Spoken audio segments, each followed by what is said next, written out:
आओ जरा करीब होकर सुनो। ये एक ऐसी कहानी है जो पत्थरों में लिखी हुई है। एक ऐसी कौम की कहानी जिसने पहाड़ों को तो तस्खीर कर लिया, लेकिन अपने दिलों में बैठे गुरूर को न झुका सकी। ये हमें बताती है कि असल ताकत इमारतों में नहीं, ईमान में होती है। ये किस्सा है कौम समूद का। हाँ, वही लोग जिन्होंने अपनी कारीगरी और ताकत की ऐसी दास्तानें रकम की कि आज भी दुनिया हैरान है। तो चलो आज वक्त में पीछे चलते हैं और उनकी कहानी को सुनते हैं। तो ये कौम समूद थी कौन? इनका सिलसिला कौम आद के उन बच जाने वाले लोगों से मिलता है जो हज़रत हूद अलैहिस्सलाम के साथ ईमान लाए थे। इन्होंने एक नई वादी में अपनी ज़िंदगी का आगाज़ किया, एक ऐसी वादी जो सरसब्ज़ व शादाब थी।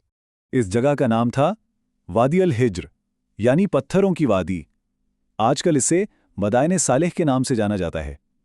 कुदरत इस जगह पर मेहरबान थी। वहाँ मीठे पानी के चश्मे थे, लहलाते बाग थे, उनकी खुशहाली की हर वजह मौजूद थी। और अल्लाह ने भी इन्हें बेशुमार नेमतों से नवाजा था। इनके जिस्मों में बहुत ताकत थी, दिमाग गैर मामूली जहन थे और हाथ ऐसे हुनरमंद कि पत्थर उनके लिए मोम बन जाता था और उनकी ज़मीन तो जैसे सोना उगलती थी। उनका सबसे बड़ा हुनर, सबसे बड़ा कमाल ये था कि वो पहाड़ों के सीने चीर कर उनके अंदर पूरे पूरे शहर बना लेते थे। जी हाँ, उनके घर, उनके महल, सब कुछ पहाड़ों को तराश कर बनाए गए थे। लेकिन अक्सर ऐसा होता है, जब ताकत और दौलत हद से बढ़ जाती है तो दिल में तकब्बुर पैदा हो जाता है। इनके साथ भी बिल्कुल यही हुआ। वो ये भूलने लगे कि ये सारा हुनर और ये सारी ताकत उन्हें किसने दी है।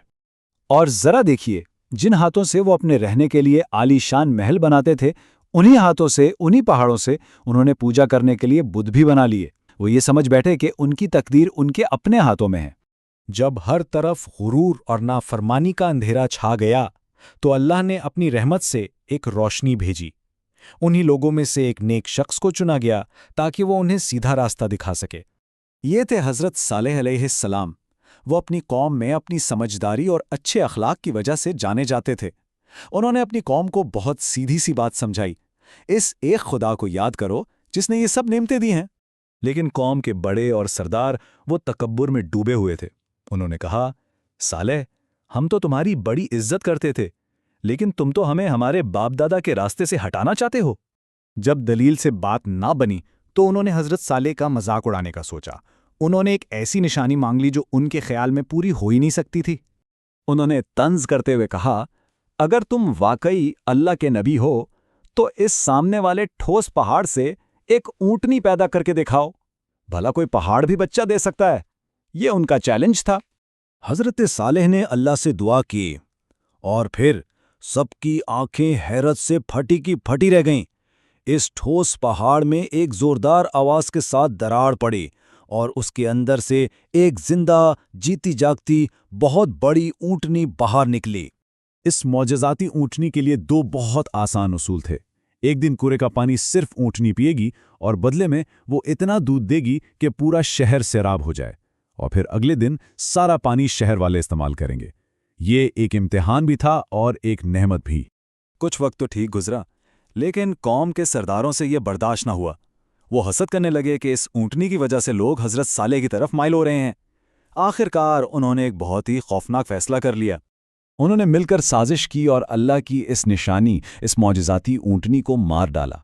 ये एक खुली बगावत थी, एक ऐसा गुनाह जिसके बाद वापसी का कोई रास्ता नहीं था। इस हौलनाक जुर्म के बाद हज़रत सालेह ने बड़े दुख से उन्हें खबरदार किया। उन्होंने कहा, अब अपने घरों में सिर्फ 3 दिन और रह लो, इसके बाद अल्लाह का अजाब आएगा।